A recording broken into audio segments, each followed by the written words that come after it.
Look at what you're facing straight on and ask yourself, what is this, really? How much does it truly matter? These words from Marcus Aurelius, the great Stoic emperor, cut straight to the heart of what it means to face adversity. They remind us that every setback, every obstacle, is not just a barrier, it's an invitation to grow. And that's what Stoicism has always been about, not just enduring life's hardships, but transforming them into stepping stones. Think about the last time life knocked you down. Maybe it was a job loss, a failed project, or a personal disappointment. In that moment, it probably felt like the world was against you. But what if you could flip that script? What if, instead of seeing setbacks as roadblocks, you saw them as the raw material for your own growth? That's the power of Stoic philosophy. It doesn't just help you survive, it teaches you how to thrive. Stoicism isn't some dusty old theory, it's a toolkit for modern life. The same principles that guided Marcus Aurelius through the chaos of ruling an empire can help you navigate the chaos of daily life. Whether you're dealing with stress, uncertainty, or outright failure, Stoicism offers a way forward. It's not about suppressing emotions or pretending everything's fine. It's about clarity. It's about asking the right questions. What can I control? What can't I? And how do I focus my energy where it actually matters? The answers to these questions can change everything. Because when you stop fighting against what you can't change and start focusing on what you can, setbacks stop being disasters and start becoming opportunities. That's why today we're diving into 28 Stoic strategies for turning setbacks into growth. These aren't just abstract ideas, they're practical, actionable steps you can use right now. From reframing your perspective to building unshakable resilience, each strategy is rooted in centuries of wisdom, tested by everyone from ancient philosophers to modern leaders. And here's the best part, you don't have to be a sage or a scholar to use them. These tools are for anyone willing to look at their challenges with fresh eyes. So if you're ready to stop feeling like life is happening to you and start seeing how you can happen to life, stick around. This isn't just another self-help video, it's a roadmap for turning your toughest moments into your greatest strengths. How often do you stress over things outside your control? That knot in your stomach when bad weather ruins your plans, the frustration when someone else's decision derails your hard work, we've all been there. But here's the game-changing truth Stoicism reveals. Most of what upsets us isn't actually within our power to change. Epictetus, the former slave who became one of history's greatest Stoic teachers, put it bluntly, some things are within our control while others are not. Those 8 words hold the key to cutting through needless suffering. Think of it like this: you're stuck in traffic, running late for an important meeting. You can pound the steering wheel, curse the other drivers, or let your blood pressure spike, but will any of that make the cars move faster? Or you could use that time to review your notes, take deep breaths, or even reframe the situation. This delay gives me extra time to prepare. One approach drains your energy, the other puts you back in the driver's seat of your own mindset. That's the dichotomy of control in action, separating the unchangeable, the traffic, from the changeable, your response. This isn't about giving up or being passive. It's about redirecting your effort where it actually makes a difference. Ancient Stoics compared it to an archer. They can aim carefully, choose the right arrow, and draw the bow with perfect form. But once the arrow leaves the string, even the best archer can't control the wind or a sudden movement of the target. The lesson: pour your energy into the shot, not the outcome. Try this today. Grab a sheet of paper and draw 2 columns. In the first, list one thing you can't control, maybe a family member's choices or tomorrow's weather.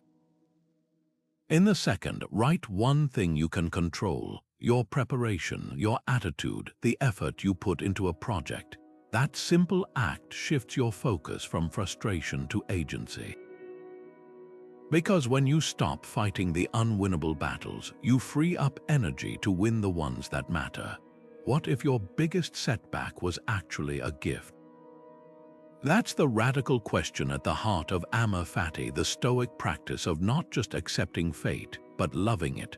Friedrich Nietzsche, who borrowed this idea from the ancient Stoics, called it the key to a flourishing life. My formula for greatness in a human being is Amor Fati, that one wants nothing to be different, not forward, not backward, not in all eternity. It's about seeing every twist, every detour, even every disaster, as part of a story you'd choose to live again if given the chance. Marcus Aurelius put it another way: the impediment to action advances action.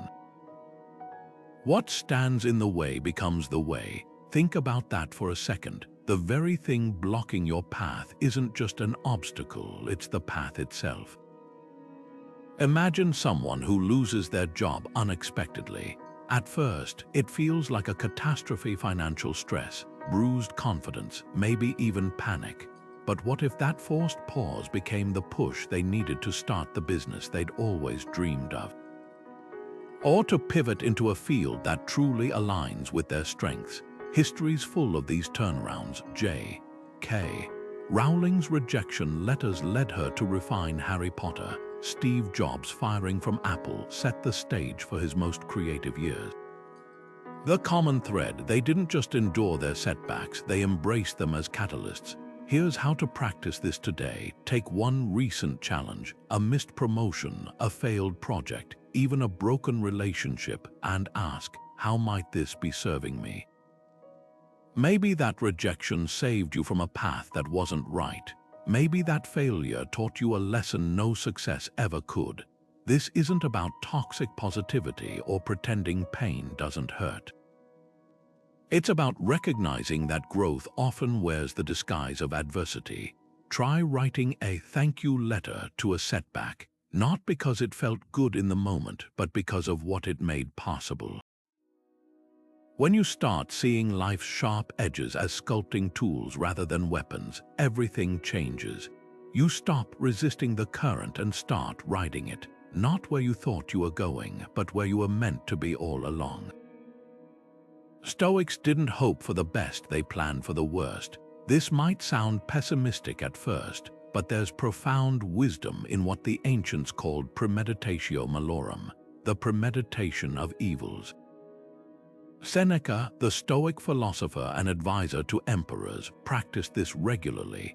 He'd set aside time to mentally walk through potential disasters, losing his wealth, his reputation, even his health. But here's the twist: he wasn't dwelling on fear, he was dismantling it. By imagining the worst-case scenario in advance, he stripped it of its power to shock or paralyze him. Imagine standing in a dark room, startled by every creak and shadow. Now imagine flipping on the light switch. That's what Premeditatio Malorum does. It illuminates the monsters under the bed so they're just ordinary furniture. This isn't about catastrophizing or inviting negativity. It's about inoculation. Think of it like a fire drill. You don't practice evacuating because you expect flames. You do it so that if smoke ever fills the hallway, muscle memory takes over. Modern psychology backs this up. Studies show that people who mentally rehearse handling challenges, from job interviews to medical procedures, experience less anxiety and perform better when the moment arrives. A musician visualizes a missed note to recover gracefully mid-performance. A CEO role plays a product launch flopping to craft contingency plans. The Stoics were simply the original risk managers, turning uncertainty into a playground for resilience. Here's how to put this into practice today. Pick one upcoming event that's causing you unease: a difficult conversation, a career milestone, even a social gathering. Close your eyes and vividly imagine it going sideways. Your pitch falls flat, The conversation turns tense. You spill coffee on your shirt. Now ask yourself, what would I do next? Mentally walk through each step of recovery. Notice how the initial sting fades as your brain starts problem solving. That's the magic of rehearsal. It transforms the unknown from a threat into a script you've already edited. Seneca wrote, "He robs present ills of their power who has perceived their coming beforehand."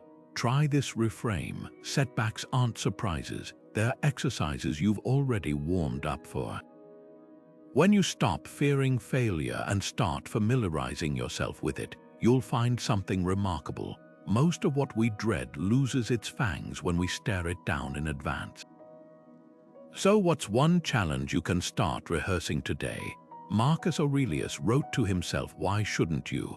The emperor who ruled Rome at its height kept a private journal, now known as Meditations, filled with raw self-reflection, reminders, and hard-won wisdom. It wasn't meant for publication. It was his way of untangling thoughts, confronting weaknesses, and turning chaos into clarity. And here's the thing, that same tool is available to you right now. No fancy notebook required, no perfect prose, just you, a pen, and the willingness to see setbacks through a stoic lens. Journaling isn't just recording events, it's processing them. When life knocks you sideways, writing slows the whirlwind in your mind long enough to separate facts from feelings. Take a disagreement with a colleague, for example. In the heat of the moment, emotions scream louder than reason. But when you sit down later and write out what happened, what was said, how you reacted, where things spiraled, patterns emerge. Maybe you spot the moment pride hijacked your listening, or realize their criticism, though poorly delivered, held a grain of truth. That's stoic self-examination in action, not replaying the scene to stoke anger, but dissecting it to extract growth. Marcus modeled this brilliantly. In Meditations, he often interrogated his own reactions. Why feel anger at the world? It feels no anger at you. He didn't just vent, he questioned, challenged, and course-corrected. Imagine applying that to your own struggles. Instead of ruminating on how unfair a setback feels, you ask, what part of this is my responsibility? What can I learn here? Writing forces those answers to surface. Try this tonight. Pick one challenge weighing on you, a missed deadline, a strained relationship, a personal regret. Write it down without filtering, then step into the role of your own stoic advisor. Ask yourself Marcus's favorite question, is this within my control? If not, release it. If so, outline one small action to improve it. The act of putting words to paper shifts setbacks from abstract burdens to concrete puzzles you can solve. And don't worry about eloquence. Stoic journaling isn't about crafting perfect sentences, it's about honesty. Some days your entries might read like battle plans. Others like pep talks. What matters is that you're building a habit the Stoics knew was vital, turning inward to find the clarity that chaos obscures. So grab whatever's nearby, a napkin, your phone's notes app, and start. The Emperor's secret weapon is now yours. What if your obstacle isn't blocking the path, it is the path? That's the heart of one of Stoicism's most powerful ideas, popularized by Ryan Holiday as the obstacle is the way. Marcus Aurelius put it plainly, the impediment to action advances action. What stands in the way becomes the way. At first glance, it sounds like a paradox. How can a roadblock also be the road? But this isn't just philosophical wordplay. It's a radical reframe that's been tested for centuries. Take the story of an entrepreneur whose first business crumbled. On the surface, it's a failure, lost time, money, maybe even confidence. But dig deeper, and you'll find the seeds of something greater. The late nights fixing supply chain issues taught problem solving under pressure. The awkward sales pitches honed communication skills. Even the bankruptcy paperwork forced a crash course in financial literacy. What looked like an ending was actually a masterclass in resilience. Fast forward 5 years, and that same person launches a thriving new venture, armed with hard-won lessons no MBA could have taught.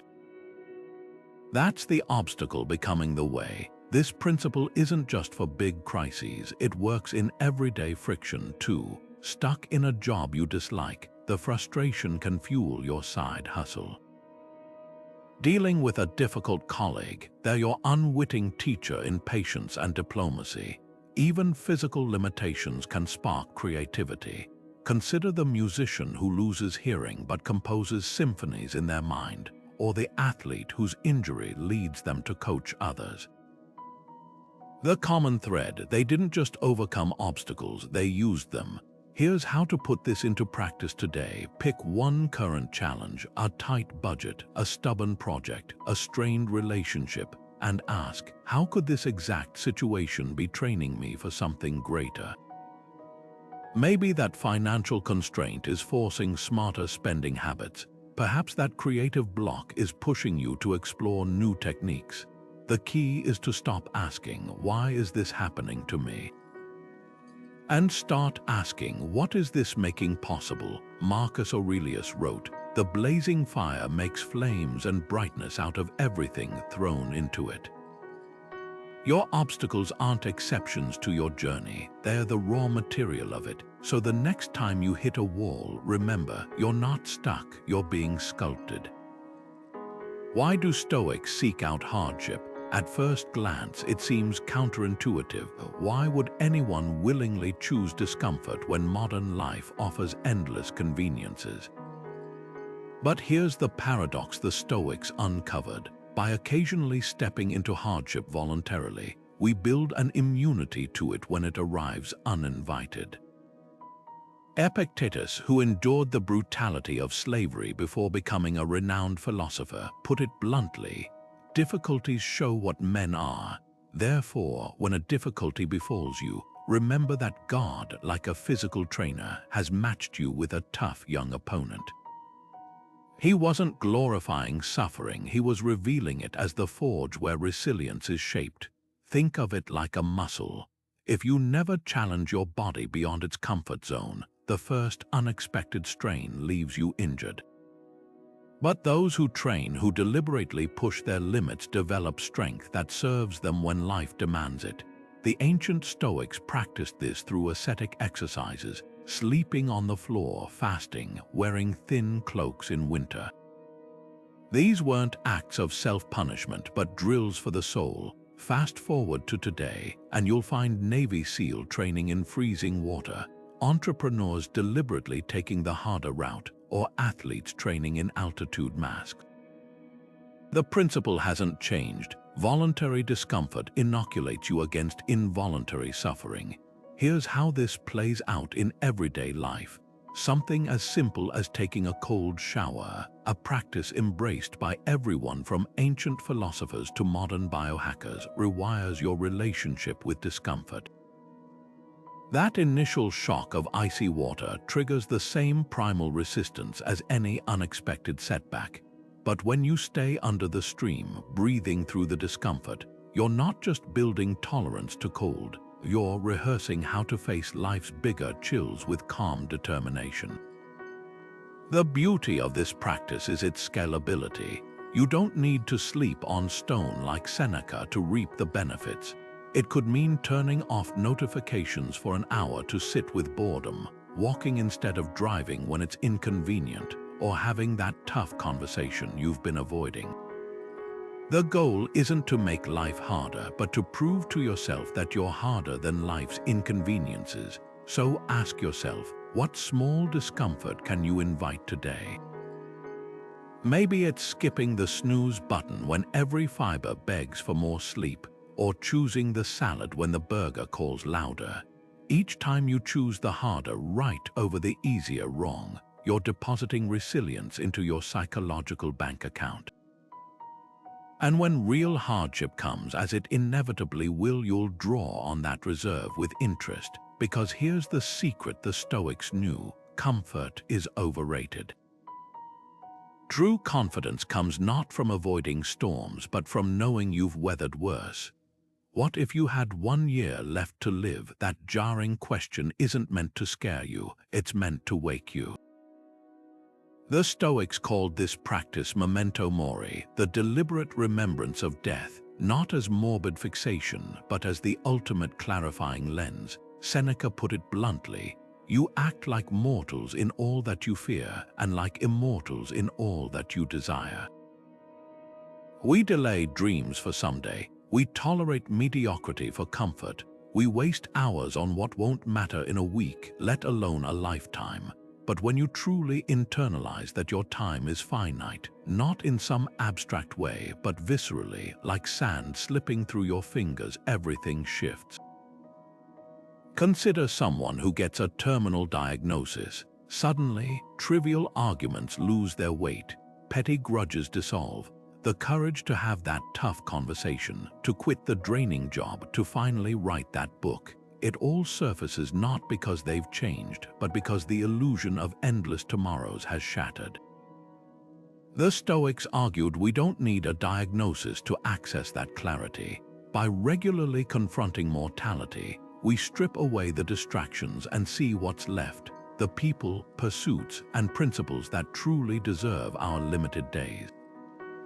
Seneca practiced this daily. He'd end each evening reflecting, "Have I lived today as if it were my last?" Not with reckless abandon, but with fierce intentionality.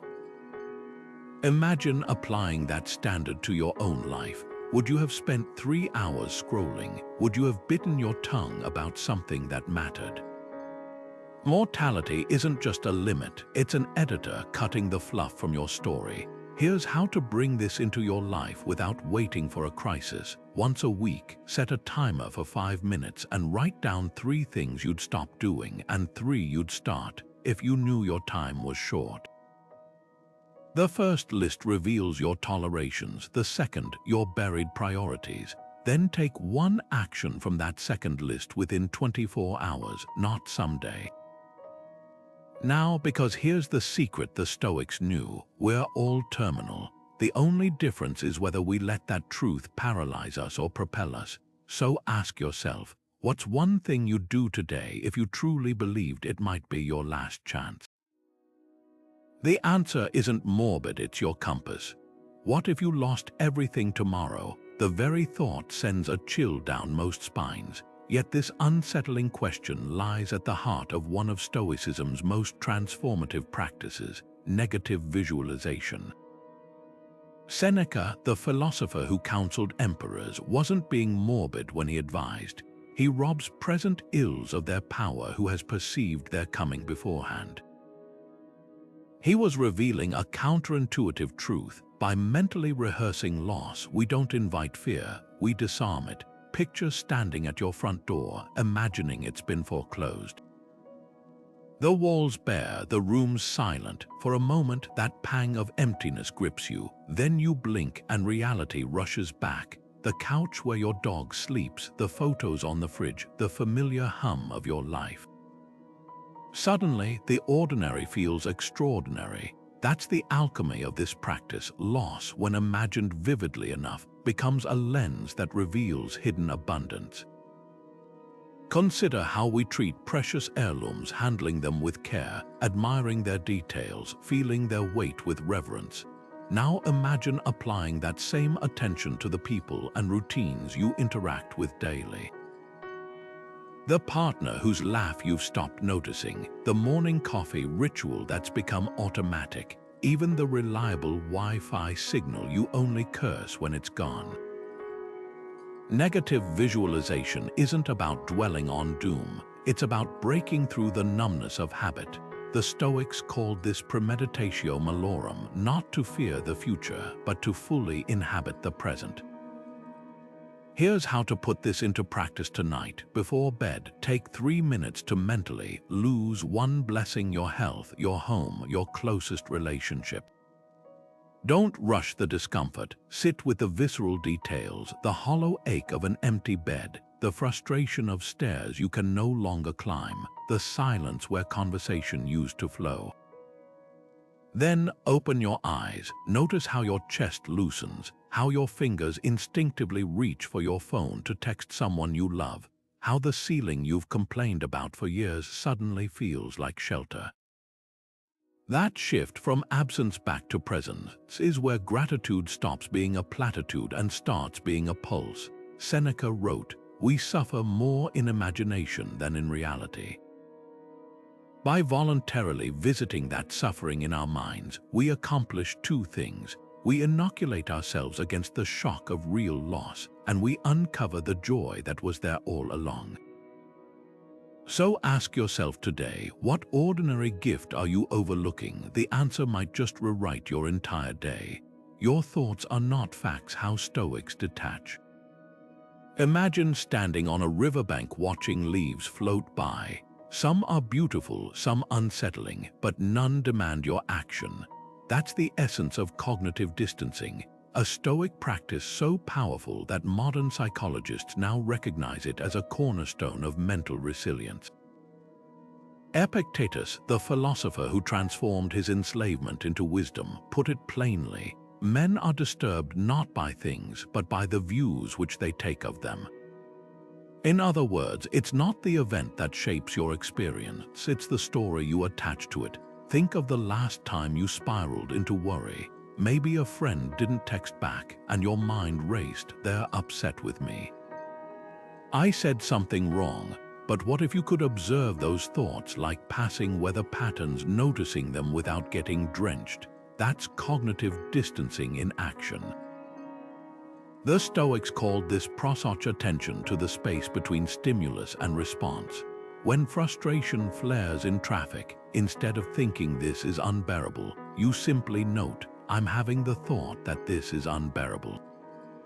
That slight shift from fusion to observation changes everything. Modern cognitive behavioral therapy echoes this ancient wisdom. Therapists often teach clients to label thoughts as just thoughts rather than absolute truths. A person with social anxiety might learn to say, "I'm having the thought that everyone's judging me," rather than "everyone's judging me." That tiny linguistic gap creates room to question, challenge, or simply let the thought go.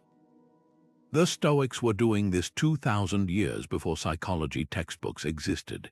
Here's how to practice this today. Next time a stressful thought arises, "I'll never finish this project," or "they don't respect me," pause and add one phrase, "I notice I'm thinking that." Suddenly, the thought isn't a command, it's data. You might even visualize placing it on a leaf and watching it drift down river. This isn't about suppressing emotions, it's about recognizing that feelings and facts aren't the same. Anger can feel all-consuming in the moment, but like a storm cloud, it's temporary. The sky doesn't cling to the clouds, and you don't have to cling to your thoughts. So ask yourself, what's one recurring thought you've been treating as truth? Maybe it's "I'm not good enough" or "this will never work." Try greeting it today with gentle curiosity. There's that old story again. No fight, no resistance, just observation. Because when you stop confusing your mental weather with the climate of your life, you gain something priceless: the freedom to choose which thoughts deserve your belief. Imagine seeing your life from space, not just your house or your city, but the entire planet, a pale blue dot suspended in the vastness of the cosmos. That's the essence of the Stoic exercise Marcus Aurelius called the view from above. He'd remind himself, "You are a little soul carrying around a corpse," not to demean human existence, but to zoom out from daily frustrations and see them against the backdrop of eternity. Picture your toughest challenge right now: a missed promotion, a financial strain, a personal conflict. Now pull the camera back. How does it look from the perspective of a mountain? From orbit, from the edge of the galaxy, suddenly what felt like a crisis becomes a speck in the grand scheme. This isn't about minimizing your struggles. It's about contextualizing them. Marcus wrote, "Think of the substance of the whole, and of time in whose infinity you lose yourself. Consider a career setback. Today it stings. But project forward 5 years. Will this moment be the story of your downfall, or the turning point that redirected you to something better? History is full of failures that only made sense in hindsight. The writer passed over for promotion who finally starts that novel. The entrepreneur whose bankruptcy forced a pivot into their true calling. The view from above reveals patterns we can't see when we're nose to nose with our problems. Here's how to practice this today. Close your eyes and visualize your current challenge as if you're watching it from a satellite. Notice how small it appears against the sprawl of your entire life. Then ask, what might this look like to future me? Not as a way to dismiss your feelings, but to uncover the hidden trajectory. Because here's the secret Marcus knew. Most of what consumes us today won't even be a memory tomorrow. The deadlines that feel life or death, the grudges that seem unshakable, they're like footprints on a beach, washed away by the next tide. Try this reframe. Your life isn't just the sum of your struggles, it's the arc they create. That argument with your partner from space, it's a blip in a decades-long conversation. That rejected proposal, a single frame in the film of your career. The view from above doesn't erase pain, it puts it in its place. So the next time you're drowning in details, remember, you're not just in the storm, you're also the sky that holds it. And no storm lasts forever. What if success wasn't the point? That question cuts against everything our achievement-obsessed culture teaches. From report cards to performance reviews, we're conditioned to fixate on outcomes. The grade, the promotion, the win. But the Stoics offered a radical alternative. Focus not on the trophy, but on the effort that earns it. Epictetus, the philosopher who transformed his enslavement into wisdom, put it bluntly, make the best use of what is in your power and take the rest as it happens. In other words, pour yourself into the process, then release your grip on the result. Because here's the truth no one tells you, outcomes are fickle. You can execute everything perfectly and still lose, but effort, that's yours to own. Think of an Olympic sprinter. They can control their training, their diet, their sleep, but they can't control who shows up on race day or whether their shoe snaps mid-stride. The Stoic approach, train like every drop of sweat matters, then step onto the track with equal parts fire and detachment. The medals will rust, but the discipline forged in those pre-dawn workouts becomes unshakable. This isn't about apathy, it's about redirecting your worth from external validation to internal mastery. A writer fixated on bestseller lists chokes on every keystroke. But one who falls in love with the daily ritual of showing up to the page, they build a body of work that outlasts any ranking. Here's where modern psychology aligns with ancient wisdom. Studies on flow state reveal that peak performance happens when we're absorbed in the task itself, not its rewards. The musician lost in the music plays best. The programmer debugging code for the love of problem-solving produces cleaner work than the one eyeing the promotion. The Stoics were early architects of this mindset. They understood that joy lies in the doing, not the done. Try this reframe today. Pick one goal you've been stressing over, a sales target, a fitness milestone, a creative project. Now shift your focus from the finish line to the next actionable step. Instead of, I need to hit my quota, ask, what's one meaningful conversation I can have with a client today? Trade, I must lose 20 pounds for I'll savor this nourishing meal and enjoy my evening walk.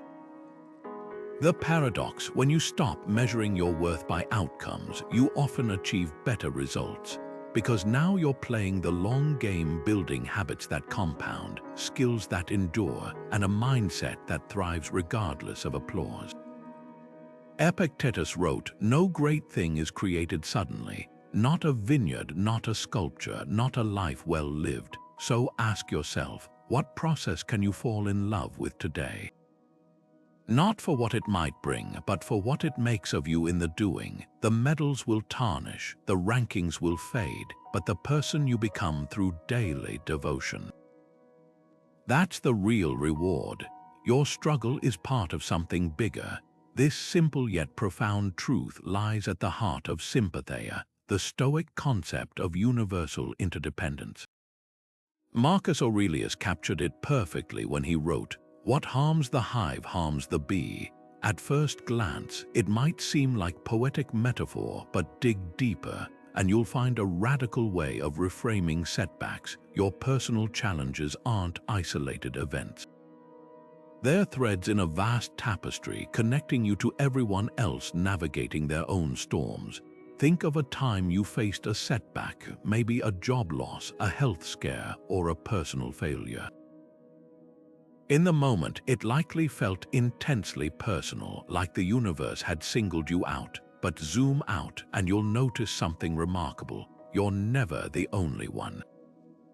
During the pandemic, for instance, millions experienced simultaneous losses of livelihoods, routines, even loved ones.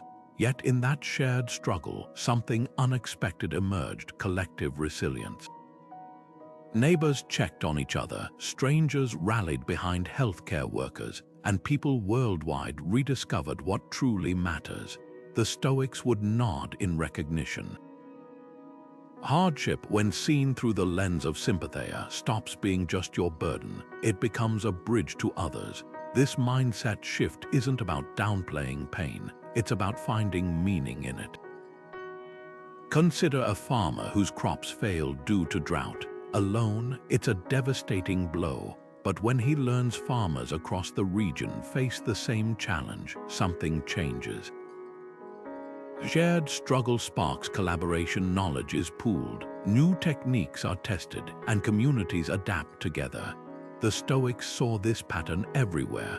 A forest fire nourishes the soil, a broken bone heals stronger, a societal crisis reveals hidden bonds. Your setbacks aren't just obstacles, they're invitations to recognize your place in a larger story. Here's how to practice this today. Identify one current challenge: financial stress, a creative block, a relationship strain, and ask who else might be facing something similar. Not to minimize your experience, but to contextualize it. Maybe that creative block connects you to every artist who's ever stared at a blank canvas. That financial worry ties you to generations who have rebuilt from nothing. Suddenly, you're not alone in the struggle. You're part of a lineage of resilience. Marcus Aurelius wrote, "The universe is change, our life is what our thoughts make it." When you start seeing setbacks as part of a shared human rhythm, ebb and flow, rupture and repair, you tap into a profound truth: your pain has purpose. Not because it's fair, but because it binds you to everyone who's ever risen after falling. So the next time life knocks you down, remember, you're not just getting back up for yourself. You're adding another stitch to the tapestry of human perseverance. What if insults were gifts? That's the provocative question at the heart of Seneca's approach to criticism, not as something to endure, but as raw material for growth. The Stoic philosopher who advised emperors wrote, "The wise man can derive benefit from his enemies." At first glance, it sounds like intellectual posturing. But unpack it, and you'll find a masterclass in emotional alchemy, turning the poison of others' words into medicine for your own development. Consider how most of us react to criticism. Defensiveness flares, ears burn, and the mind races to counterattack or self-justify. But Seneca invites us to pause and ask a radically different question. Is there truth here I've been avoiding? Imagine a chef who receives a scathing restaurant review. They could dismiss the critic as clueless, or they could mine the complaint for hidden insights. The sauce was overseasoned, might sting, but it could also reveal a kitchen oversight. Service was slow, might expose a staffing gap. The criticism doesn't define the chef's worth, but it might spotlight blind spots worth addressing. This isn't about accepting every critique at face value. The Stoics weren't pushovers, they simply distinguished between the delivery and the potential lesson. A colleague's harsh tone might be unprofessional, but buried in their rant could be one valid point about your presentation structure. A stranger's rude comment online might say more about their mood than your work, but if multiple people flag the same issue, maybe there's smoke worth investigating. Seneca called this separating the wheat from the chaff, discarding the emotional packaging to examine the substance underneath. Modern psychology backs this approach. Studies on growth mindset reveal that people who view feedback as data rather than judgment consistently outperform those who take it personally. Think of elite athletes reviewing game footage. They don't weep over missed shots, they analyze angles and adjust. The Stoics simply applied this same detached scrutiny to life itself.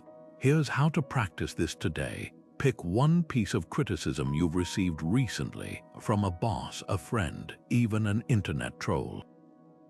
Write it down, then strip away the emotional charge. Ask, if this were delivered kindly, would it hold weight? Does it align with other feedback I've heard?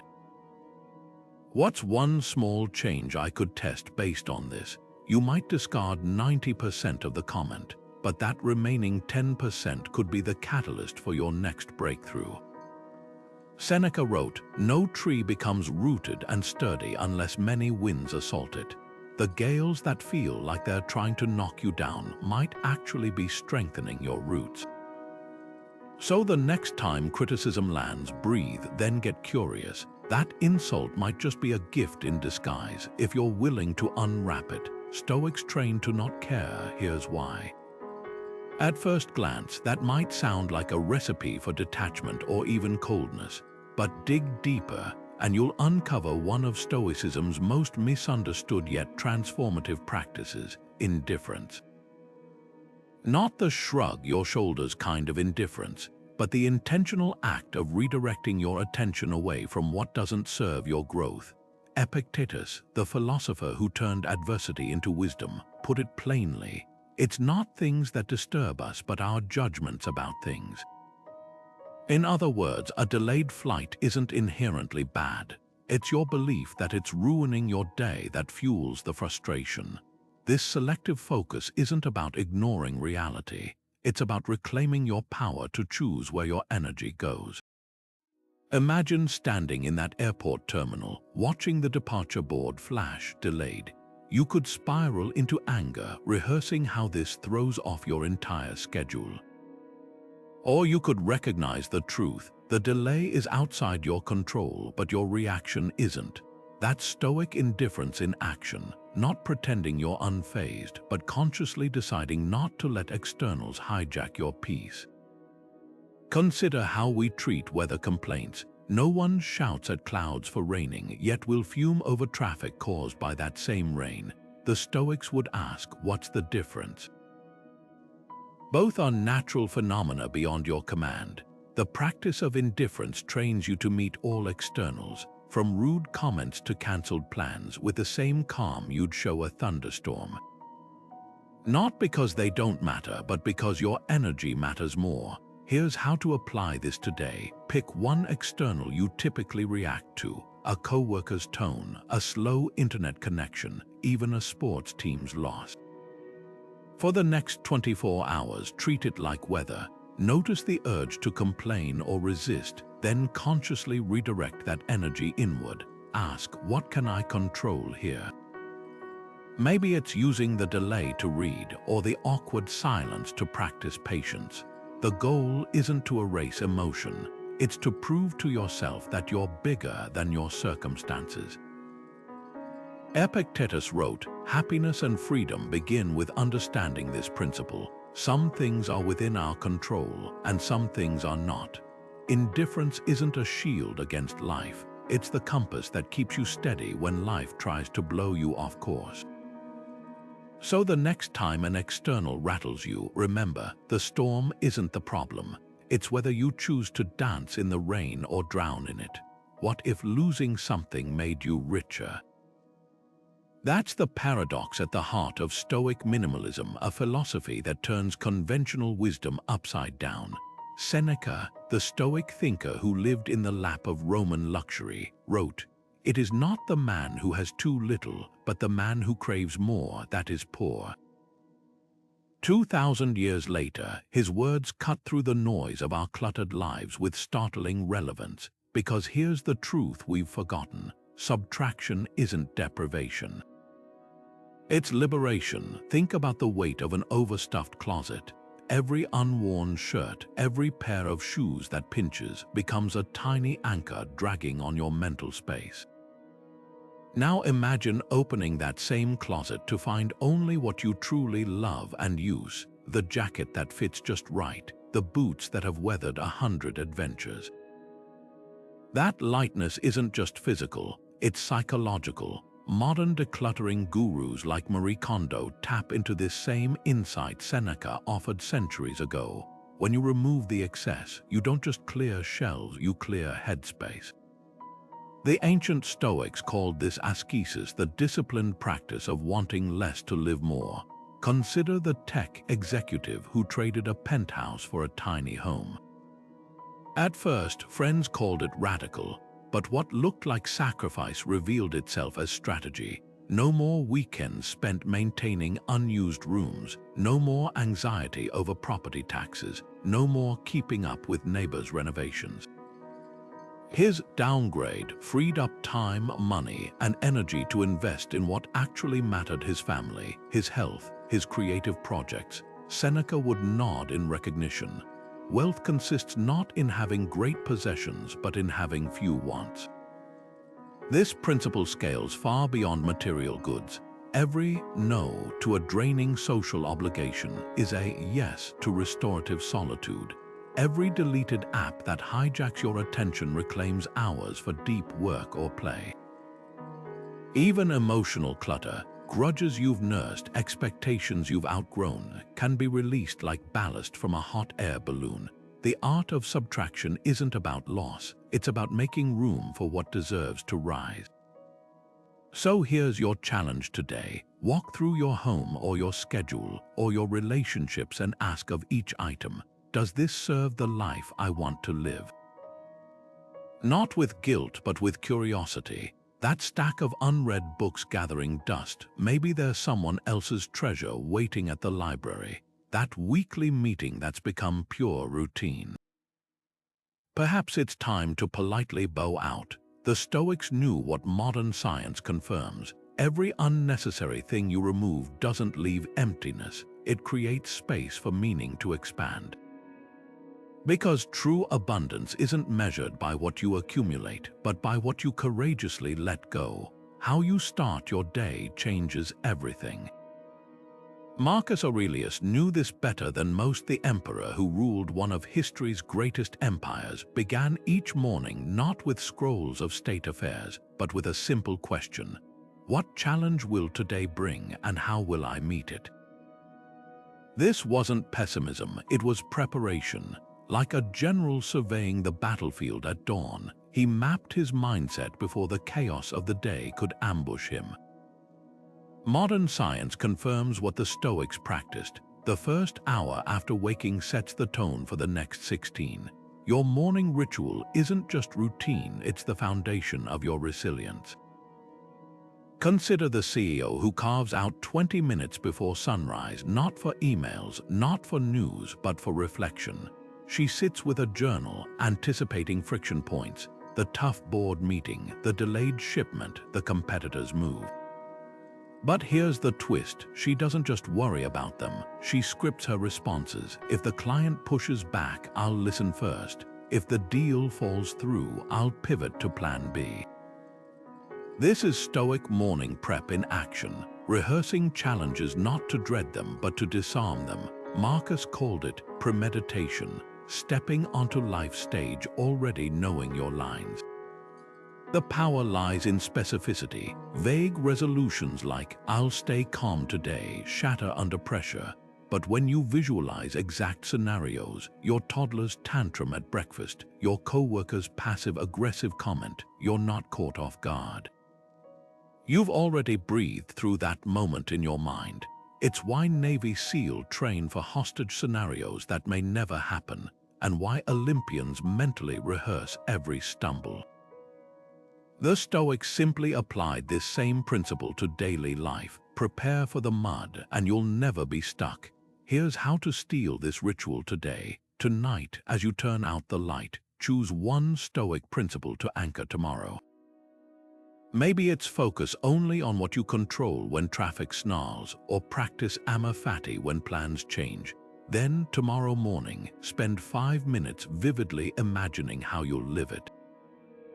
Feel the frustration of a missed train and your decision to use the delay to read. Anticipate the critic's jabber and your choice to mine it for useful feedback. Like Marcus scribbling in his tent before dawn, you're not just starting your day, you're scripting your sovereignty over it, because here's the secret the Stoics knew: mornings aren't just for coffee and to-do lists. They're the quiet battleground where you win the war before it's even begun. The Stoic secret to ending your day right isn't about scrolling through your phone or collapsing into bed exhausted. It's about pausing to ask one powerful question: how did I live today? Seneca, the philosopher who tutored emperors, made this his nightly ritual. He'd sit in the quiet of his chamber and revisit the day's events with unflinching honesty, writing, "When the light has been removed and my wife has fallen silent, I examine my entire day and go back over what I've done and said." This wasn't self-criticism for its own sake. It was a deliberate excavation of wisdom from the raw material of daily life. Picture a teacher grading their own performance after each class, not to dwell on missteps, but to spot patterns. Maybe they notice they interrupt students too often, or that their clearest lessons come when they use real-world examples. That's the essence of Seneca's review, turning the mundane into a masterclass. The Stoics called this meditatio, not meditation in the modern sense, but a rigorous audit of thoughts and actions. Imagine applying this to your own life. That frustrating commute home, it's not just traffic, it's a chance to observe how you handle delays, the way you snapped at your partner. Not just a moment of stress, but a signal to explore what triggered it. Every day becomes a living textbook when you learn to read it rightly. Here's how to steal Seneca's practice tonight. Grab any notebook or even your phone's notes app and answer 3 questions. First, what did I do well today? Not to flatter yourself, but to reinforce strengths. Maybe you listened deeply when a friend needed it, or resisted the urge to procrastinate on a tough task. Second, where did I fall short? Not to wallow, but to diagnose. Perhaps you wasted energy worrying about a problem you couldn't solve, or let someone's negativity hijack your mood. Finally, and most crucially, what's one lesson I can carry into tomorrow? This is where reflection becomes fuel. That moment you lost patience in line at the grocery store. Tomorrow, you'll bring a book to transform waiting time into reading time. The project feedback that stung, you'll distill one actionable tweak for your next draft.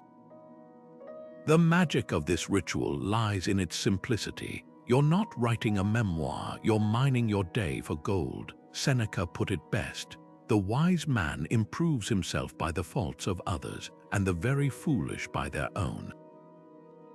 Your setbacks aren't failures, they're the curriculum.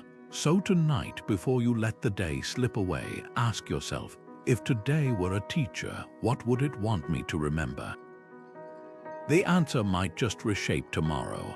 Who inspires you to be better? That simple question holds the key to one of Stoicism's most powerful practices, modeling virtue by studying those who have walked the path before you. Epictetus, the philosopher who transformed hardship into wisdom, put it plainly: choose someone whose life and character please you, and keep them always before your eyes as your model. This isn't about blind hero worship, it's about conscious emulation, dissecting how exemplary people respond to challenges so you can apply those lessons in your own life. Think of it like assembling a personal board of advisors from history. When faced with betrayal, you might channel Nelson Mandela's capacity for forgiveness after 27 years imprisoned.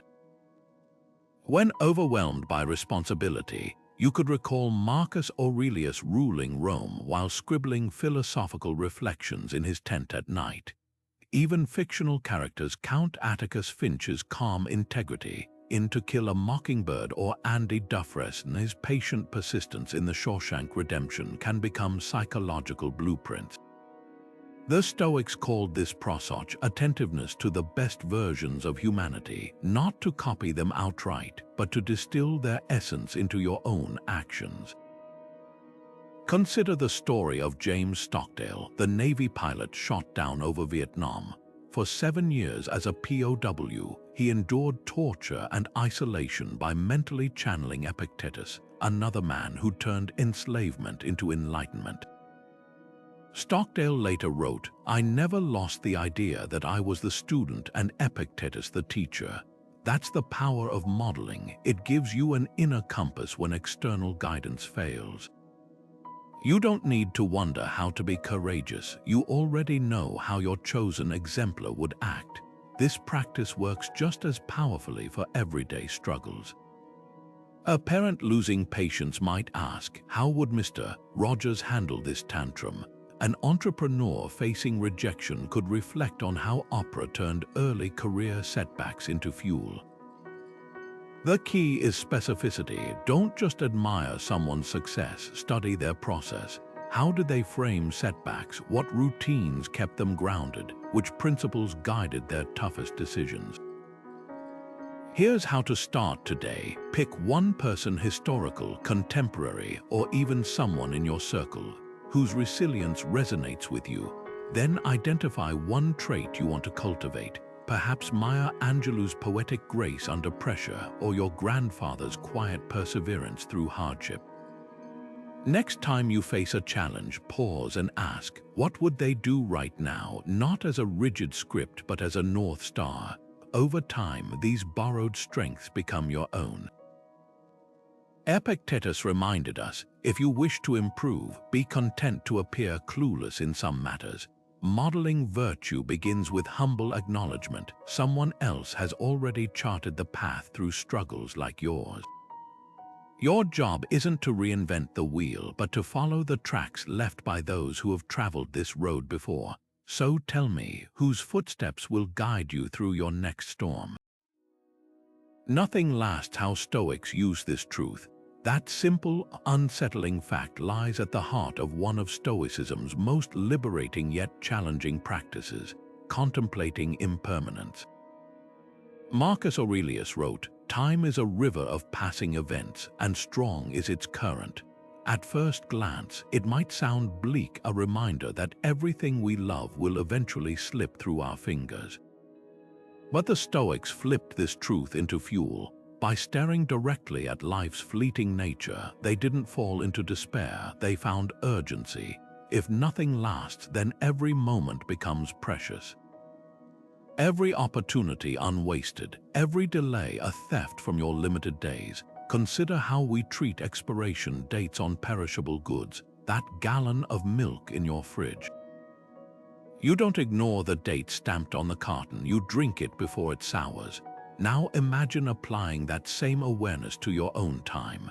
The career you've built could vanish with one industry shift. The people you cherish won't always be here. The body you take for granted will age. This isn't morbid, it's motivational. When a tech worker sees automation creeping into their field, they have two choices: cling to the way things were, or use that looming change as a catalyst to learn new skills. The Stoics would call this memento mori, in action, not fearing impermanence, but letting it sharpen your focus on what matters. History's full of stories where impermanence sparked reinvention. Blockbuster clung to physical rentals while Netflix embraced streaming's rise. Kodak hesitated on digital cameras while competitors leaped ahead. The difference wasn't prescience, it was the willingness to accept that change wasn't coming, it was already here. The Stoic approach: don't wait for the tidal wave to hit, swim with the current before it drags you under. Here's where this gets personal. What change are you resisting that's inevitable? Maybe it's the aging parent who needs more care and you've been postponing tough conversations, or the hobby you've always wanted to try, telling yourself you'll start someday. Even the subtle shifts, the way your knees protest stairs now, or how your industry's job postings increasingly list skills you don't have. These aren't threats, they're wake-up calls written in the ink of time. Marcus Aurelius offered this remedy: think of yourself as dead, you have lived your life, now take what's left and live it properly. That's the paradox of impermanence. It strips away the illusion of endless tomorrows, leaving only the raw, beautiful truth. Today is the day to act. Not because you're guaranteed a future, but because you're guaranteed this moment. So ask yourself, if this were the last season of stability before everything changed, what would you begin or let go of today? The answer might just redefine your next chapter. Between event and reaction, there's a gap, a sliver of space where freedom lives. Epictetus, the Stoic philosopher who turned enslavement into mastery of the mind, called this the Discipline of Assent. His teaching was simple but revolutionary. It's not what happens to you, but how you take it. In other words, between the trigger and your response, there's a choice point most of us miss. Someone cuts you off in traffic, and before you can think, your hands tighten on the wheel, your pulse spikes, and your mouth fills with words you'll regret. But what if, in that split second, you could hit pause? That's the power of withholding judgment, not letting your first impression dictate your entire reaction. Think of it like a courtroom. When a witness makes a claim, the judge doesn't immediately bang the gavel and declare guilt. They weigh the evidence. The Stoics argued we should do the same with our thoughts. A coworker sends a terse email and your brain screams, "They disrespect me." But is that fact or just your interpretation? The Discipline of Assent trains you to interrogate those knee-jerk impressions before letting them dictate your mood. Marcus Aurelius practiced this daily, writing, "Don't let the force of an impression when it first hits you knock you off your feet." He wasn't suppressing emotion, he was creating space to choose his response. Here's how this plays out in real life. A parent snaps at their child for spilling milk. The initial surge of frustration is automatic, but in the breath between that feeling and the outburst, Stoicism offers a lifeline.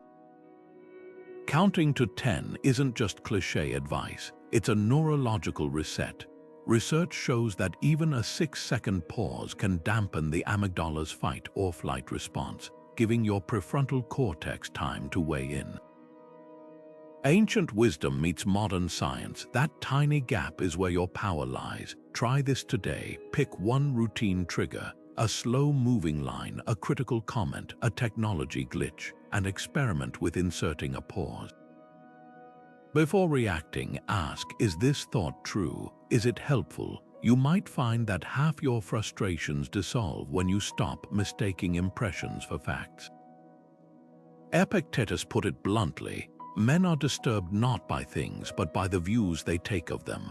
Your anger at the delayed flight won't make the plane arrive faster, but your decision to use the time to read might transform the experience. So where can you insert a pause today? Maybe it's resisting the urge to counterattack in a heated discussion, or noticing the tension in your shoulders when a project hits a snag and consciously softening. Each time you create that space, you're exercising a muscle the Stoics prized above all, the ability to respond instead of react. Because in the end, the difference between a life of chaos and one of calm isn't what happens to you. It's what happens in that critical sliver of space between stimulus and response. Master that, and you master yourself.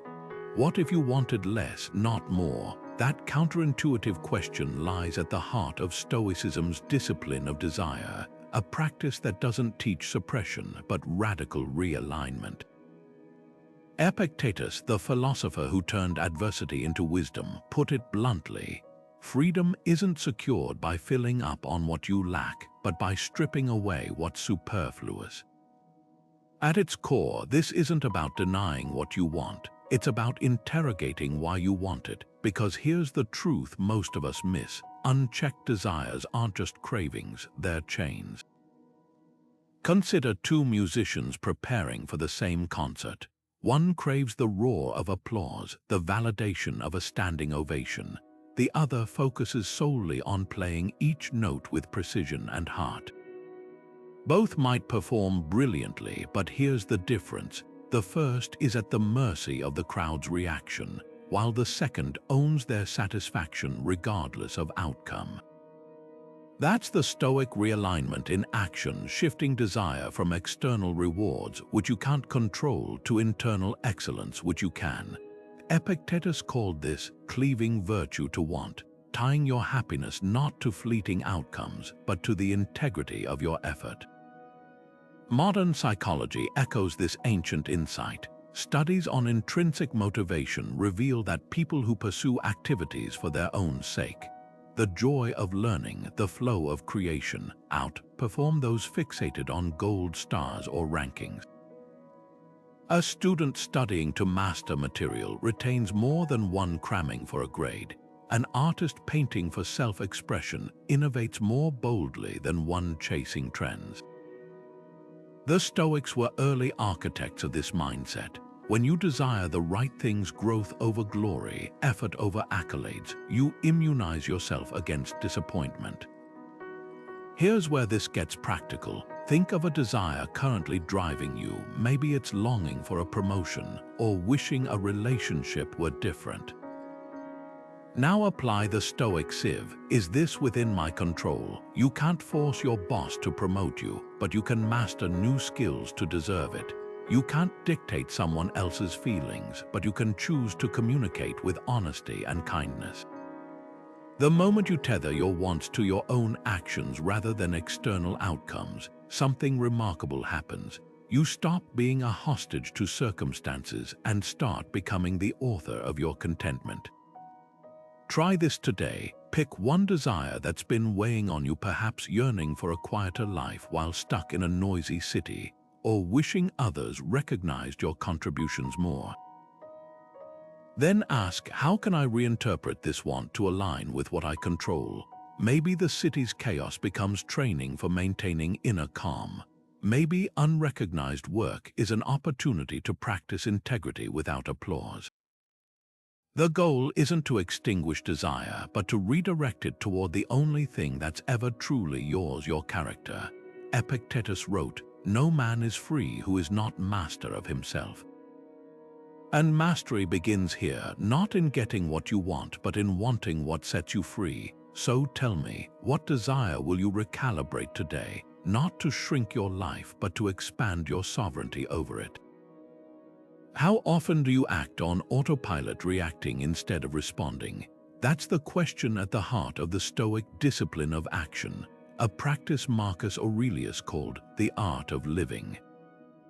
He wrote, "When you wake up in the morning, tell yourself, the people I deal with today will be meddling, ungrateful, arrogant, dishonest, jealous, and surly." Not to breed cynicism, but to prepare for purposeful action. Because here's the truth most of us forget. Between every stimulus and your response lies a choice, one that defines whether you'll be ruled by impulse or guided by intention. Modern mindfulness and ancient Stoicism converge on this point. Just as meditation trains you to observe thoughts without immediately chasing them, Stoic action trains you to pause before reacting. Picture someone cutting you off in traffic. The immediate surge of anger is natural, but what happens next? Most people white-knuckle the wheel, mutter curses, or worse. The Stoic alternative: breathe, recognize the other driver's action as beyond your control, and consciously choose to refocus on your own safe driving. This isn't passivity, it's power. Marcus called it social intent, acting in ways that serve both your character and the greater good, even when others don't. History offers striking examples. When Abraham Lincoln received scathing criticism from his Secretary of War, Edwin Stanton, he didn't retaliate or fire him. He famously replied, "If Stanton said I'm a fool, then I must be, for he's nearly always right." That deliberate response, rooted in humility and purpose, preserved a crucial alliance during the Civil War. Contrast this with impulsive leaders who have torpedoed careers or relationships with knee-jerk reactions. The difference isn't temperament, it's training. Stoics like Marcus rehearsed their principles daily so they'd be ready when tested. Here's how to cultivate this discipline today. Pick one routine trigger: a child's tantrum, a colleague's dismissive comment, even a slow internet connection, and experiment with inserting a 3-second pause. In that space, ask Marcus's question: what would my best self do here? Maybe it's choosing to kneel to your child's eye level instead of yelling. Perhaps it's responding to curt feedback with curiosity rather than defensiveness. Each time you act with purpose instead of reflex, you're strengthening what neuroscientists call your pause and plan response, literally rewiring your brain for resilience. Marcus wrote, "Waste no more time arguing what a good person should be one." That's the essence of Stoic action, not debating virtue, but embodying it in the heat of the moment. So today, when life inevitably presses your buttons, remember, you're not a puppet to your impulses. You're the sculptor of your next move, and the chisel is in your hands. Stoics practiced gratitude before it was trendy, not as a feel-good exercise, but as a radical act of mental alchemy. While modern self-help often frames thankfulness as a path to happiness, the Stoics saw it as something far more potent, a way to disarm desire and reclaim sovereignty over your contentment. Seneca wrote, "True happiness is to enjoy the present without anxious dependence upon the future," not because everything was perfect, but because he recognized that craving more blinds you to the riches already in your hands. Imagine two travelers standing before the same landscape. One fixates on the distant mountain they haven't climbed, restless and unsatisfied. The other notices the wildflowers at their feet, the play of light through the trees, the solid ground beneath them. Both see accurately, but only one experiences abundance. That's Stoic gratitude in action, not denying reality's imperfections, but refusing to let them eclipse its gifts. The Roman philosopher Musonius Rufus took this further, eating simple meals off rough clay plates to remind himself that luxury wasn't required for nourishment or joy. Here's where ancient practice diverges from modern platitudes. Today's gratitude journals often become rote lists. I'm thankful for my health, my family, my coffee. The Stoics drilled deeper. They'd express thanks for challenges that forged resilience, for critics who revealed blind spots, even for mortality that gave life its urgency. Seneca advised, "Let us prepare our minds as if we'd come to the very end of life. Postpone nothing." His version of a gratitude list might include the sleepless night that birthed clarity, the failed deal that redirected him to better opportunities, the illness that taught him the fragility of the body. Try this twist on the conventional 3 things exercise tonight. Instead of generic blessings, identify one specific hardship that secretly served you. Maybe it's the rejection letter that pushed you to self-publish, or the financial strain that revealed your creativity. Then ask, what ordinary miracle have I been taking for granted? The ability to see sunlight, to draw breath without pain, to hear a loved one's voice, things that will one day vanish but today remain. Marcus Aurelius left us a clue to this mindset in his Meditations.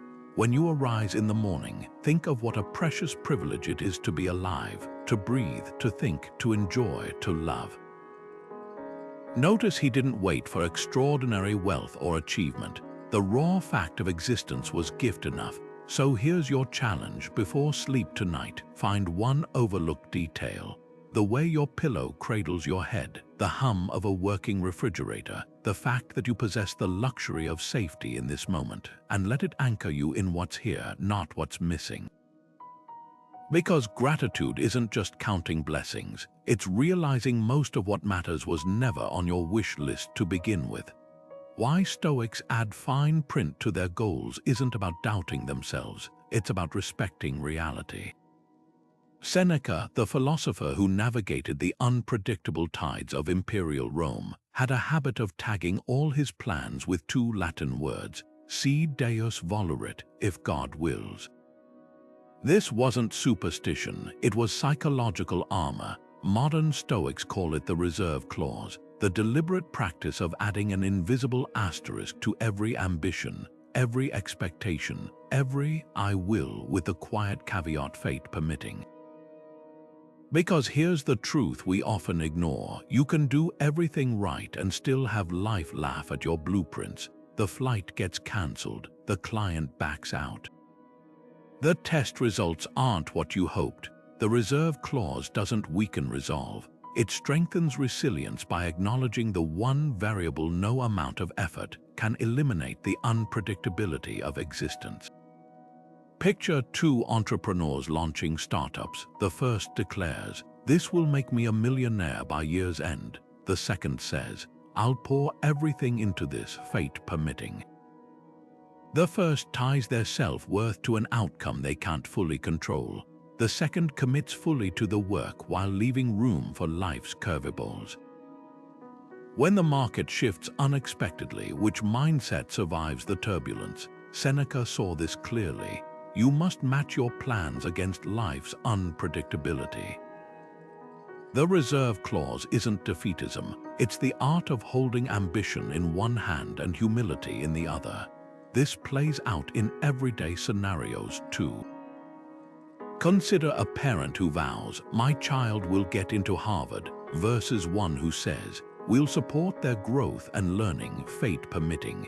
The first risks crushing disappointment for both parent and child if admission letters don't align with expectations. The second invests in the process without mortgaging happiness to a specific result. The Stoic twist: both parents might work equally hard, but only one is psychologically prepared for all possible outcomes. Here's how to weave the reserve clause into your life today. Next time you set a goal, whether it's "I'll land that promotion" or "We'll take our dream vacation this summer," add the silent suffix "if nothing prevents me." Not as a whisper of doubt, but as a reminder that effort and luck are dance partners, not rivals. When you internalize this, setbacks lose their sting. The missed promotion becomes a redirection. The rained-out vacation becomes an unexpected chance to reconnect at home. Seneca wrote, "Fate leads the willing and drags the unwilling." The reserve clause is your way of walking willingly, eyes open to life's twists, but never stopping your stride. So ask yourself, what goal have you been clutching too tightly? Try softening the grip with 3 simple words, fate permitting. Suddenly, you're not at war with reality, you're dancing with it, and that's where real freedom begins. The 2-second habit that changes everything isn't about adding more to your life. It's about inserting a sliver of space between impulse and action. Epictetus called this process the discipline of attention, urging us to step back from impressions and gain control over them. In modern terms, it's the mental equivalent of taking your foot off the gas before a sharp turn. That pause might seem insignificant, but it's where your power lies. Consider the last time you reacted instantly, snapped at a coworker, bought something you didn't need, or sent a text you regretted. Now imagine if you'd given yourself just 10 seconds of stillness first. The outcome would have been entirely different. Take something as mundane as online shopping. You see a limited time offer flashing on your screen, and your finger hovers over "buy now." The Stoic pause isn't about denying yourself, it's about asking, is this aligned with my values or just my momentary desire? That tiny gap lets you shift from autopilot to intention. Financial advisors call this the 24-hour rule, but Epictetus was teaching it 2 millennia ago. Don't let the force of an impression sweep you off your feet. Whether it's a flashy ad or a heated argument, the principle remains the same. Insert space and you insert choice. This practice scales from trivial decisions to life-altering ones. A CEO facing a hostile takeover doesn't fire back instantly. They call for a recess to consult their principles. A parent on the verge of yelling at their child takes a deep breath and kneels to eye level instead. Even athletes use this. Basketball players like Michael Jordan would pause mid-game to adjust their shorts, a physical ritual that created mental reset points. The Stoics recognized what neuroscience now confirms. Pauses disrupt emotional hijacking, allowing the prefrontal cortex to override the amygdala's panic signals. Here's how to cultivate this today. Identify one recurring moment where impulsivity trips you up, maybe reaching for your phone first thing in the morning or interrupting someone mid-sentence. For the next 48 hours, institute a 2-second buffer. Before acting, ask Epictetus' question, is this impression accurate or is my interpretation distorting it? You'll start noticing how often reactions are based on misreadings, like assuming a friend's silence is anger when they're just tired. The magic lies in the cumulative effect. Each pause is a drop in the bucket of self-mastery. Over time, that bucket overflows into every area of your life, converting knee-jerk reactions into thoughtful responses and fleeting desires into deliberate choices. So where do you need more deliberation today? Not as a grand philosophical exercise, but as a practical tweak to your next decision. Because in the end, the quality of your life isn't determined by what happens to you, but by what happens in those critical slivers of space between stimulus and response. Master those and you master everything. Your anxiety is a map of misdirected focus. That uncomfortable tightness in your chest when you obsess over stock market swings, that knot in your stomach when you replay a stranger's rude comment, these aren't just emotions. They're signals that you've wandered outside your circle of influence. Stephen Covey's famous concept finds its roots in Stoic soil, where Epictetus taught, some things are within our power while others are not. The difference between exhaustion and empowerment lies in recognizing where your energy actually moves the needle. Picture 2 farmers during a drought. One spends his days fretting over rain clouds, checking weather apps, and complaining about forecasts. The other focuses on what he can control, digging deeper wells, testing drought-resistant crops, and adjusting irrigation. Both face the same harsh conditions, but only one is channeling effort where it creates change. Stoicism reframes this as the art of discernment, not ignoring external realities, but investing your finite energy where it yields returns. Your skills, your habits, your responses, these are your wells and crops. Market crashes and other people's opinions, those are the weather. Consider the modern worker paralyzed by industry upheavals. They could waste hours doom-scrolling layoff news, or they could dedicate that same time to mastering a new software tool that makes them indispensable. The first approach drains, the second builds. History's most resilient figures mastered this pivot. When the Roman philosopher Seneca was exiled to Corsica, he didn't waste energy begging for recall. He wrote masterpieces that cemented his legacy and eventually earned his return. The lesson: influence expands when you stop scattering attention on the uncontrollable and concentrate on where you wield real agency. Here's how to audit your own focus today. Draw 2 concentric circles. Label the inner one, influence. List what you directly control, your effort, your boundaries, your learning. The outer ring is concern. Populate it with outcomes you care about but can't dictate. Election results, others' approval, economic shifts. Now ask, where have you been parking your mental real estate? That promotion you're angling for belongs in the outer ring. You can't force the boss's decision, but the extra certification that makes you the obvious candidate. That's firmly in your circle of influence. Epictetus offered a razor-sharp test. If it's not right, don't do it. If it's not true, don't say it. Apply this to your mental diet. That celebrity scandal lighting up your feed, not right for your growth. The speculative argument about future industry trends, not true to your present action. Every time you redirect attention from the outer to the inner circle, you're not just managing stress, you're architecting resilience. So here's your challenge. Pick one area where you've been pouring energy into the uncontrollable. Maybe it's refreshing a job application portal instead of networking, or agonizing over a friend's life choices rather than refining your own. Shift just one action today toward your circle of influence. Because mastery doesn't come from watching the storm, it comes from learning to dance in the rain while building your ark. Life isn't happening to you, it's testing you. That shift in perspective transforms every challenge from a random stroke of bad luck into a deliberate exam, one designed to reveal and refine your character.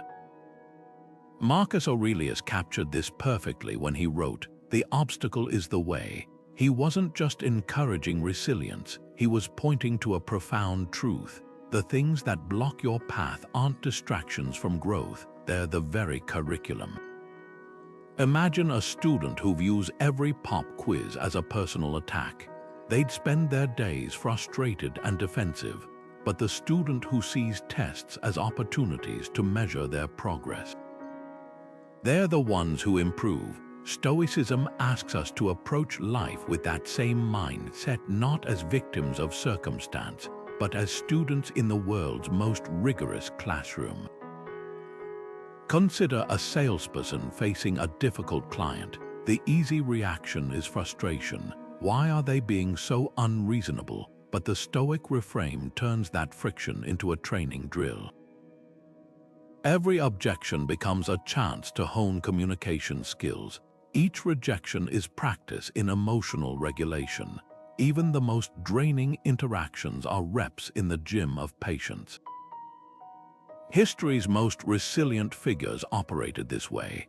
Thomas Edison didn't see 10,000 failed light bulb attempts as defeats. He called them discoveries of 10,000 ways that won't work. The obstacle wasn't just part of the process, it was the process. This applies far beyond professional challenges. A strained relationship isn't just emotional labor, it's a masterclass in empathy and boundary setting. A financial setback isn't merely bad luck, it's a crash course in resourcefulness. Even physical limitations can be reframed as exams in adaptability. Helen Keller, who turned profound sensory deprivation into a lifetime of advocacy, embodied this when she said, "Character cannot be developed in ease and quiet." The struggles we resent are often the ones sculpting our strongest qualities. Here's how to put this into practice today. Identify one current difficulty, a looming deadline, a health hurdle, a family tension, and ask, what's this testing? Not to dismiss the stress, but to uncover the hidden curriculum. That project overwhelming you, it might be examining your ability to prioritize, the friend who's always late. Perhaps they're your patience professor. Even traffic jams become pop quizzes in mindfulness when you view them through this lens. Marcus Aurelius reminded himself daily, you have power over your mind, not outside events. Realize this and you will find strength. Your toughest moments aren't punishments, they're the universe's way of asking, how badly do you want to grow? So the next time life hands you a challenge, don't just endure it, lean into it. The most grueling exams often yield the most valuable diplomas. How would a Stoic sage handle this? That simple question holds the power to reshape your entire response to life's turbulence. Epictetus painted the ideal with stark clarity. The philosopher's school is a hospital. You ought not to walk out of it in pleasure, but in pain. At first, that might sound grim, but the Stoics meant something profound. Wisdom isn't about feeling good, it's about seeing clearly. The sage isn't some unfeeling statue.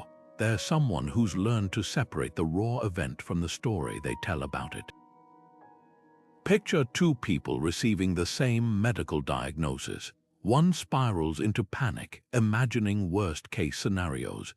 The other pauses, asks for clarity, and focuses on actionable next steps. Both feel fear, but only one lets that fear dictate their response. This distinction becomes life-changing when applied to daily frustrations. Imagine your flight gets cancelled. The sage wouldn't deny the inconvenience, they'd acknowledge the frustration, then immediately shift to what's within their control, rebooking options, using the delay to catch up on reading, or even appreciating an unexpected night in a new city. The key lies in that mental pivot from "why is this happening to me?" to "how can I meet this with my best self?" Ancient texts describe the sage as someone who turns obstacles into fuel, not through superhuman detachment, but by relentless focus on agency. Consider a modern parallel, a CEO navigating a PR crisis. The unwise leader reacts defensively, blaming media or competitors. The sage, like executive, gathers facts, takes responsibility where due, and sees the scandal as a stress test for company values. Both face the same fire, but one emerges with credibility intact and often stronger for the ordeal. This isn't about perfection, it's about aspiration. Even Marcus Aurelius, the philosopher king, reminded himself daily that he wasn't yet a sage, but that striving to think like one was the work of a lifetime. Here's how to practice this today. When faced with a challenge, whether a traffic jam or a betrayal, pause and visualize your most grounded, clear-eyed version of yourself observing the situation. What would that version notice first? Maybe it's the unnecessary drama you're adding to a coworker's curt email, or the opportunity hidden in a failed project. The sage doesn't ignore emotions, they simply refuse to let those emotions steer the ship. Try this reframe. Your struggles aren't just problems to solve, they're invitations to practice sage-like responses. That difficult relative isn't ruining your holiday dinner, they're giving you a chance to exercise patience. The bureaucratic delay isn't pointless red tape, it's training in perseverance. Every time you ask, "What would the sage do here?" you're not reaching for unattainable perfection, you're pulling your everyday self closer to the version of you that meets life with eyes wide open and hands ready to shape what can be shaped. Because at its core, Stoicism isn't about becoming immune to life's blows. It's about developing the resilience to stand firm and the wisdom to know when to bend. We've journeyed through 28 powerful Stoic strategies, each one a tool to transform setbacks into stepping stones. But here's the truth that matters most: none of this is theory. It's practice, not about achieving some unshakable ideal, but about showing up daily to meet life's friction with intention. Every obstacle you face, the missed opportunity, the harsh criticism, the unexpected loss, isn't just a challenge to survive. It's raw material waiting for you to sculpt it into something stronger, wiser, more resilient. Think of a blacksmith tempering steel. The hammer strikes aren't punishment, they're what give the blade its edge. That's the Stoic mindset in action. You're not here to avoid the blows, you're here to learn how to wield them. Seneca, who turned exile into literary mastery and political turmoil into timeless wisdom, put it best: difficulties strengthen the mind as labor does the body.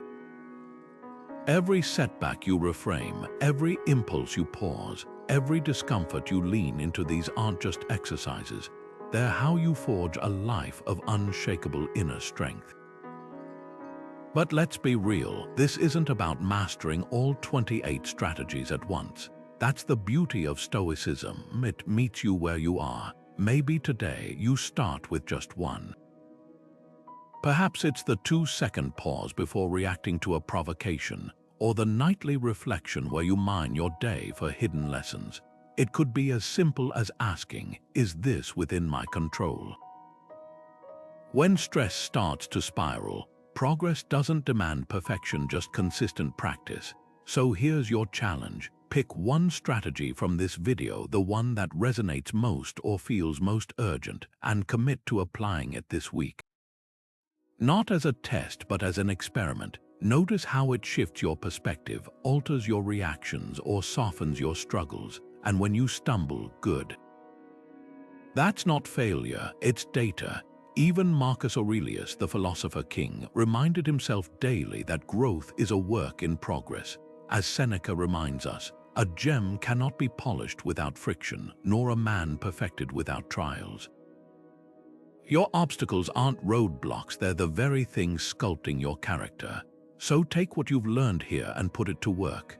And if you're hungry for more Stoic wisdom to navigate life's challenges, join our community, hit subscribe, and let's keep growing together. Because the journey doesn't end here, it's just beginning.